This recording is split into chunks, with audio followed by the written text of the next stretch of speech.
Hello student, आज हम करेंगे कंपाउंड इंटरेस्ट के थर्ड पार्ट का वीडियो। इसमें मैं आपको वैसे क्वेश्चन को सॉल्व करना सिखाऊंगी जिसमें आपको या तो रेट निकालना हो या तो टाइम निकालना हो। तो सबसे पहले हम कंपाउंड इंटरेस्ट में जो टर्म्स इस्तेमाल होते हैं उसका एक क्विक रिवीजन कर लेते हैं। पहला टर्म होता है मूलधन, जिसे इंग्लिश में कहते हैं प्रिंसिपल और डिनोट करते हैं पी से।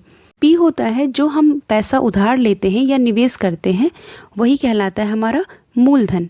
अगला टर्म होता है मिश्र धन, इंग्लिश में अमाउंट कहते हैं और इसे ए से डिनोट करते हैं। मिश्र धन में जो पैसा आप उधार लेते हैं और जो आप ब्याज उस पर चुकाते हैं वो दोनों सम्मिलित रूप से कहलाती है आपकी मिश्र धन। नेक्स्ट टर्म है रेट ऑफ इंटरेस्ट, ब्याज की दर। इसे प्रतिशत के रूप में डिनोट किया जाता है, 5%, 10%, इस तरह से। प्रतिशत के रूप में क्यों? जब आप प्रतिशत हटाते हैं और 100 लिखते हैं तो इसका मतलब ये हो जाता है कि आप हर 100 रुपये पे 5 रुपया ब्याज दे रहे हैं। और अगला टर्म होता है टाइम और CI। सब ने स्कूल में कंपाउंड इंटरेस्ट निकालने का एक फार्मूला तो जरूर ही पढ़ा होगा, P = 1 + R/100 पे पावर n। डोंट वरी, आपको ये फार्मूला याद नहीं रखना है, लेकिन हम लोग जिस तरीके से क्वेश्चंस को सॉल्व करेंगे वो होता कैसे है, वो बनता कैसे है, ये आपको जानना ज़रूरी है। क्योंकि अगर आप जान गए तो आप इसे बिल्कुल भी नहीं भूलेंगे। ये आ गया 100 + R पे पावर n। क्या किया हमने? A के नीचे में ले आए P और यहाँ पर ले लिया एलसीएम 100 और ये 100 + R, तो ये वैल्यू हमें मिल गई। तो बेसिकली हम इसी चीज़ पर हम क्वेश्चंस को सॉल्व करते हैं। और ये कैसे करेंगे, चलिए मैं आपको क्वेश्चंस की हेल्प से बता। इस वीडियो में मैं आपको टाइम और रेट से जितने भी टाइप के क्वेश्चंस बनते हैं और प्रीवियस ईयर में पूछे गए हैं वो सारे के सारे क्वेश्चंस करवाऊंगी, तो आप वीडियो को एंड तक ज़रूर देखिएगा। तो यहाँ पर क्वेश्चन नंबर 1 पहला टाइप है, 8,000 रुपये कितने प्रतिशत कंपाउंड इंटरेस्ट की दर से 3 साल में 9,261 रुपया हो जाता है। तो इस टाइप में आपको दिया जाता है A और B की वैल्यू और साथ में दी जाती है टाइम। तो आप A वाली वैल्यू को लिख लीजिए ऊपर 9261 और नीचे लिख लीजिए आप P वाली वैल्यू 8,000 रुपये। पहले आप चेक करेंगे इन दोनों का क्या कोई कॉमन फैक्टर है। अगर कोई कॉमन फैक्टर नहीं है तो फिर आप देखिए कि ये कितना साल दिया हुआ है, 3 साल दिया हुआ है। तो आप यहाँ पे ये आप हम क्या निकालेंगे, क्यूब रूट निकालेंगे। तो 8,000 किसका क्यूब है? 20 का। 20 × 20 × 20 क्या होता है? 8,000 होता है। और 9261 किसका है? 21 का है। तो यहाँ लिख लीजिए 21 और यहाँ लिख लीजिए 20। अब ये 21 और 20 जो मिला आपको, ये क्या मिला? 21 मिल गया आपको 1 साल में दिया जाने वाला मिश्र धन और 20 हो गया आपका मूलधन। फिर आपको चाहिए यहाँ पे रेट प्रतिशत। तो रेट प्रतिशत क्या हो जाती है? 1 साल में मूलधन पे दिया जाने वाला ब्याज। तो मूलधन है आपका 20 रुपया, ब्याज कितना हो जाएगा? A - P ब्याज होता है 1। तो प्रतिशत के लिए 100, 20 बचे 100, 5% आंसर हो गया। नेक्स्ट क्वेश्चन भी उसी टाइप पर है, 10,125 रुपया कितने प्रतिशत कंपाउंड इंटरेस्ट की दर से 3 साल में 12,288 रुपया हो जाता है। तो आप लिख लीजिए जो वैल्यू है 12,288 A की ऊपर में, फिर 10125 मूलधन नीचे में। अब इसका कॉमन फैक्टर चेक कीजिए। तो इनका कॉमन फैक्टर आप डिविजिबिलिटी रूल से चेक कीजिए। 2 से पहले चेक कीजिए, 2 से तो 5 नहीं कटेगा। अब 3 से चेक करते हैं। तो 3 का डिविजिबिलिटी क्या है? जितने भी नंबर्स होते हैं उनका जोड़ लीजिए। अगर वो 3 से कट रही है तो वो पूरी वैल्यू 3 से कटेगी। तो ऊपर में हम देखते हैं 8 - 8 = 16, 17 - 18 = 19, 20 और 21, मतलब ये 3 से कट हो जाएगी। नीचे है 5 - 2 = 7, 8 और 1 = 9, मतलब ये वैल्यू भी 3 से कट हो जाएगी। अब इसे काटते हैं, 3 × 4 = 12, फिर है 28। तो इसके लिए हमें 0 पुट करना होगा। फिर 9 × 3 = 27 करेंगे और फिर 6 × 3 = 18। फिर इसे कट करते हैं, 3 × 3 = 9 हो गया। फिर हो गया 1 और 1 = 11, तो कितना हो जाएगा? 3 × 3 = 9। फिर कितना बच गया? 2 बच गया, 2 और 2 = 22, तो कितना हो जाएगा? 3 × 7 = 21 और 1 और 5 = 15, 3 बचे 15। अब 4 0 9 6 और 3 3 7 5 हमें मिल गया। और समय कितना है? 3 साल, मतलब ये 3 3 7 5 और 4 0 9 6 किसी न किसी का क्यूब रूट है। तो किसका है? 3 3 7 5 है आपका 15 का और 4096 है 16 का। ऐसे क्वेश्चंस को बनाने के लिए आपको क्यूब रूट और स्क्वायर रूट याद होना चाहिए, बस इसकी यही एक रिक्वायरमेंट है। तो अब जब आपको 16 और 15 मिल गया तो ये 16 क्या है आपके लिए ए और ये क्या है पी है 1 साल का। तो रेट प्रतिशत क्या हो जाएगा, पी की वैल्यू नीचे में लिख लेंगे, इन दोनों का अंतर कितना 1, वही ब्याज है वो ऊपर में लिख लीजिए, और इंटू 100। तो 100/15 कितना होता है, ये आपको याद होना चाहिए कि 6.66 है, और नहीं याद है तो इस तरह से कीजिए, 5 × 15 20 25 100, फिर इसे कट करेंगे तो कितना हो जाएगा 6 × 18 और फिर से 6 × 18 6 × 18 6.66। चलिए नेक्स्ट क्वेश्चन करते हैं। कोई धन निश्चित दर से 4 वर्ष में कंपाउंड इंटरेस्ट के अंतर्गत 5,120 रुपया जबकि 6 वर्ष में 6,480 रुपया हो जाती है। यहाँ पर क्वेश्चन में आपको 2 अलग अलग वर्ष के मिश्र धन दिए गए हैं। तो जो 2 अलग अलग वर्ष है यह है 4 वर्ष और 6 वर्ष। तो इन 4 वर्ष और 6 वर्ष का अंतर कितना हो गया 2। तो यहाँ से आपको ये पता चल गया कि आपको टाइम तो 2 है। अब 6 वर्ष वाला वैल्यू बड़ी है तो आप उसे पहले लिख लीजिए 6480, और 4 वर्ष वाला वैल्यू छोटा है उसे नीचे लिख लीजिए 5120, 0 से 0 कट किए। अब इसे 2 से कट कर लेते हैं, 3 दूनी के 6, 2 दूनी के 4 और 4 दूनी के 8, और ये कितना हो गया 25 दूनी के 50 और 6 दूनी के 12। अब वैसे तो ये वैल्यू आप कट करेंगे तो और कट हो जाएगी, लेकिन चूंकि हमें यहाँ 2 वर्ष मिला है, 2 वर्ष का मतलब क्या हुआ, ये और ये किसी ना किसी का स्क्वायर होगा, और आपको ये पता होगा कि ये 18 और 16 का स्क्वायर है, तो आप सीधा सीधा इसका स्क्वायर बना लेंगे, स्क्वायर रूट निकाल लिए। अब ये वैल्यू फिर से एक बार कट कर लीजिए, अगर कट हो रही है तो ये हो गया 9 और ये हो गया 8। फिर आप निकालेंगे रेट प्रतिशत। तो रेट प्रतिशत इन दोनों का अंतर ब्याज है वो लिख लीजिए ऊपर, और ये क्या है आपका पी है वो लिख लीजिए नीचे, इंटू 100।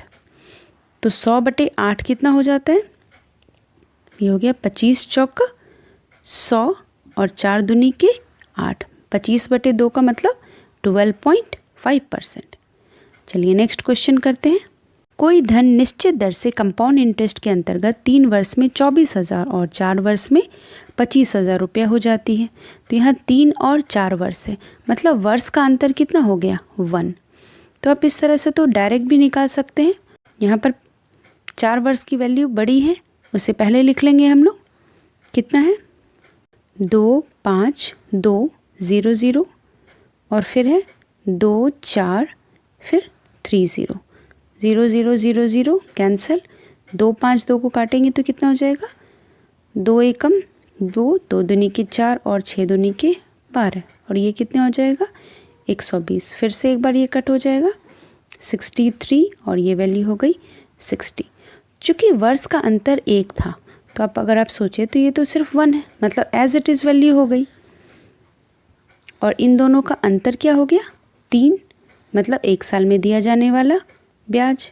तो रेट प्रतिशत क्या हो जाएगा, ये वैल्यू पी नीचे लिख लीजिए, ये आपका आ गया CI ऊपर में लिख लीजिए, फिर इसे कट कीजिए, 20 × 60, 20 × 25 100, मतलब 5% आंसर हो गया। अगला सवाल है कि कोई धन कंपाउंड इंटरेस्ट के अंतर्गत कितने प्रतिशत वार्षिक कंपाउंड इंटरेस्ट की दर से 3 वर्ष में 8 गुना हो जाता है। यहाँ हमें एक्चुअली में वैल्यू तो नहीं दी गई है, लेकिन ये बताया गया है कि वो 8 गुना हो जा रहा है।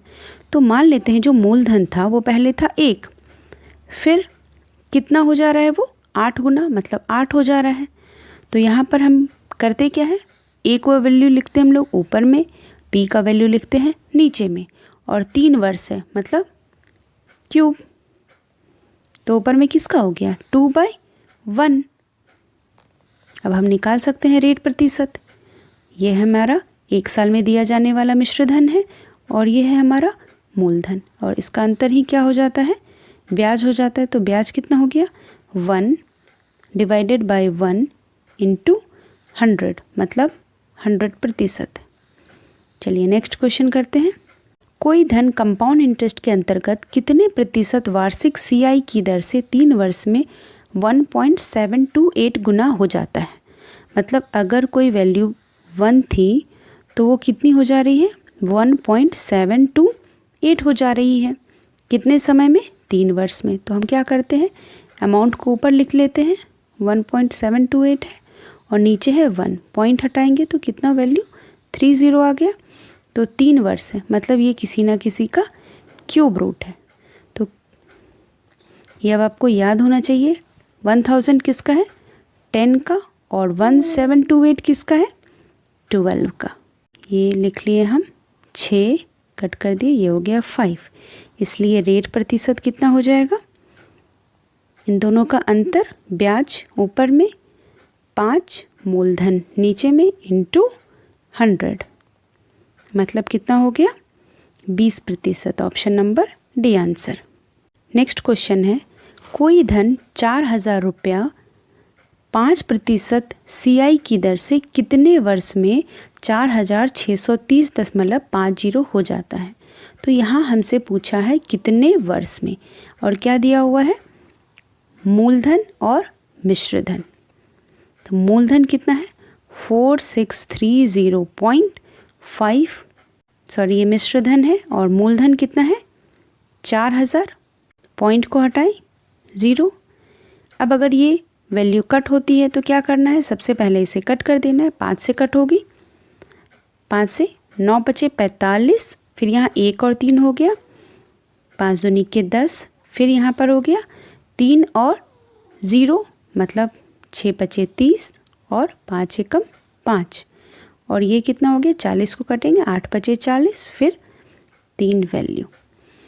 तो अब ये आप जान सकते हैं 9261 और 8000 जो आया, ये 9261 किसका है? 21 का क्यूब है, और 8000 किसका है? 20 का क्यूब है। तो बस आपको यहाँ यही पता करना होता है कि ये किसी का क्यूब है या स्क्वायर है। तो अगर आप देख लिए कि ये क्यूब है, आंसर कितना हो जाएगा आपका? 3 वर्ष हो जाएगा। पहला तरीका तो ये है। पर अगर आपको ये समझ में नहीं आ रहा है कि ये किसकी का क्यूब निकालना है, स्क्वायर निकालना है, तो आप क्या कीजिए कि ये जो 5% है वो आप लिख लीजिए। 5% तो कितना हो जाएगा? ऊपर में अमाउंट होता है तो 105 हो गया, और 100 रुपया क्या है हमारा? मूलधन है। इसे कट कर लीजिए तो ये हो गया 21 और ये हो गया 20। तो अब यहाँ से आप ढूंढ सकते हैं कि हमें क्या करना है, 20 का ही कोई क्यूब या स्क्वायर ढूंढना है। तो यहाँ पर 20 का हो गया 8000, तो ये क्या था? हमारा क्यूब था। तो बस हमारा आंसर क्या हो गया? 3 हो गया। 9261/8000 को आप क्या लिख सकते हैं? 21/20 का क्यूब लिख सकते हैं। तो ये जो क्यूब आपने लिखा वही आपका वर्ष है, 3 वर्ष आंसर हो गया। क्वेश्चन नंबर 8 है, कोई धन 5000 रुपया 8% कंपाउंड इंटरेस्ट की दर से 5832 रुपया हो जाता है। तो आपको क्या करना है? 5832 जो अमाउंट है आप उसे ऊपर लिख लीजिए, और 5000 जो मूलधन है उसे आप नीचे लिख लीजिए। अब इसे कट कीजिए। आप इसे जब कट करेंगे तो आप ये देखेंगे कि ये वैल्यू 2 से तो कट होगी ही होगी, पर 4 से भी होगी। 4 से कैसे? लास्ट का 2 डिजिट चेक करते हैं, तो लास्ट का 2 डिजिट यहाँ पर हो गया, और यहाँ लास्ट का 2 डिजिट 32 है, 8 चौका 32 हो गया। अब सीधे सीधे इसे 4 से कट कर लीजिए, 4 एकम 4, फिर 1 और 8 तो हो गया 18, तो 4 चौका 16, फिर 2 और 3 4 बचे 20, और 3 और 2 तो 8 चौका 32। फिर नीचे में इसे 4 से कट करेंगे तो कितना हो जाएगा? 4 एकम 4, 4 दूनी की 8, 4 बचे 20, फिर इसे हम 2 से एक बार और कट कर लेते हैं, 7 दूनी के 14, 2 दूनी के 4, और 9 दूनी के 18, और नीचे में हो गया आपका 625। तो ये वैल्यू आपको मिल गई 729 और 625, और 729 और 625 क्या है? 27/25 का स्क्वायर है। जैसे ही आप ये समझ गए तो आप सीधा आंसर कर सकते हैं कि आंसर है 2। अदरवाइज़ दूसरा तरीका क्या है कि जो आपको 8% दिया गया है वहाँ से आप कट कर लीजिए, 108 बना लीजिए उसको, और ये क्या हो गया? 100। 108 क्या हो गया आपका अमाउंट, और 100 क्या हो गया? मूलधन। फिर इसे कट कीजिए, तो ये कितनी बार में? 4 से कट करेंगे, 4 दूनी की 8, 7 चौके 28, और नीचे 25 चौका 100, मतलब हमें 25 और 27 जो है उसी का स्क्वायर या क्यूब ढूंढना है।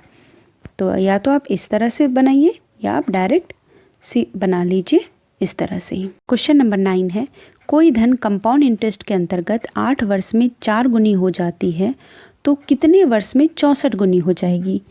इस सवाल में भी हमें वर्ष निकालना है, लेकिन ये किस तरह का सवाल है जिसमें हमें गुणात्मक रिलेशन दिया हुआ है। तो ऐसे सवाल को सॉल्व करने के लिए आप क्या करेंगे, इस तरफ में लिख लीजिए टाइम और दूसरी तरफ में लिख लीजिए कितना गुना हो रहा है।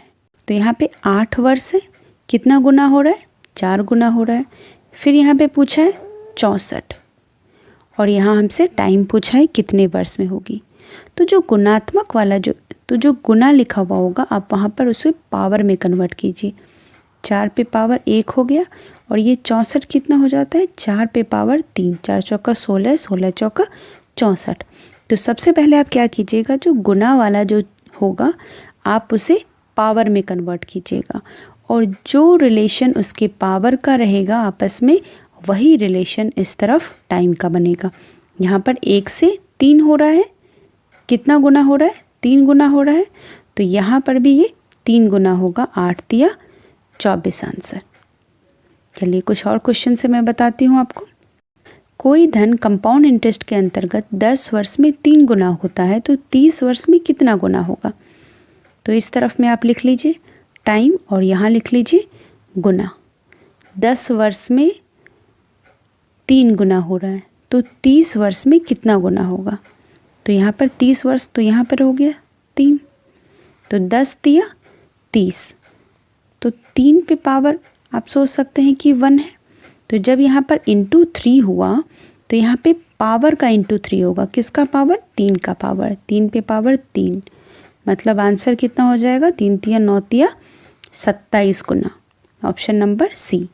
तो आपको ध्यान से करना है, एक तरफ टाइम लिखेंगे एक तरफ गुना लिखेंगे। गुना वाला जिसका भी पावर बनेगा आप उसे पावर बना लीजिएगा, फिर दोनों का रिलेशन को रिलेट करके आप सॉल्व कर लीजिएगा। क्वेश्चन नंबर 11 है, कोई धन निश्चित दर से कंपाउंड इंटरेस्ट के अंतर्गत 5 वर्ष में 1.5 गुना हो जाती है तो कितने वर्ष में 3.3/8 गुना हो जाएगी। तो एक तरफ लिख लीजिए आप टाइम, दूसरी तरफ लिखिए गुना। यहाँ पर है 5 वर्ष में, 1.5 गुना को क्या लिख सकते हैं, 2 एकम 2, 3/2 और 3.3/8 को क्या लिख सकते हैं, 8 तिया 24, 25 26 27/8। तो 3/2 किसी का भी पावर नहीं है तो बेसिकली ये 3/2 पे पावर आप 1 लिख लीजिए और 27/8 को आप सीधे कंपेयर कीजिए, ये किसका है, 3/2 पे पावर 3 है, मतलब पावर में कितना गुना इंक्रीज़ हुआ, 3 गुना इंक्रीज़ होगा। तो यहाँ पे वर्ष में भी कितना गुना इंक्रीज़ हो जाएगा, 3 गुना, मतलब 15। Option number D answer. Next question करते हैं। कोई धन कंपाउंड इंटरेस्ट के अंतर्गत 6 वर्ष में 4 गुना हो जाता है तो कितने वर्ष में 32 गुना होगी।